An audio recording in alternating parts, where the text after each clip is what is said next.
জয় রাম, জয় গোপাল, জয় গোবিন্দ। আজ বেদবাণীর প্রথম খণ্ড থেকে 25 নম্বর চিঠি পড়ে শোনাচ্ছি। সংসার মায়াময়, ভ্রান্তিজনক।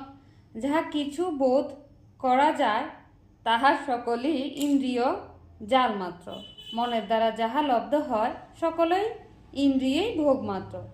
ইহার সঙ্গে বুদ্ধি জ্ঞান সতত অস্বাভাবিকভাবে চলিতেছে বলিয়া যাহা মনেতে আশ্রয় পায় তাহাই সকলই ভ্রম। অতএব মনের আহরিত বস্তুর জন্য পিপাসিত হইতে নাই। জগতে যাহা কিছু অনুভূতি হয় সকলই ইন্দ্রিয় জানিবেন।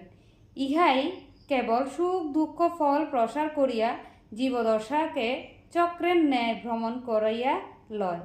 সর্বদাই পতিব্রতাচরণ করিয়া গুরুপদিষ্ট কর্মের অনুষ্ঠানে ব্যস্ত থাকিতে চেষ্টা করিবেন।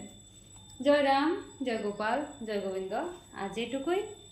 সকলকে এটাই বলবো যে যাই কর্ম করেন সংসারের বাইরে সবসময় যে গুরুকেই নাম করেন সেই গুরুকে স্মরণ করিয়া সব কর্ম করবেন। দেখবেন অবশ্যই আপনার কর্ম বিফলে যাবে না, অবশ্যই আপনার কর্ম সফলে যাবে।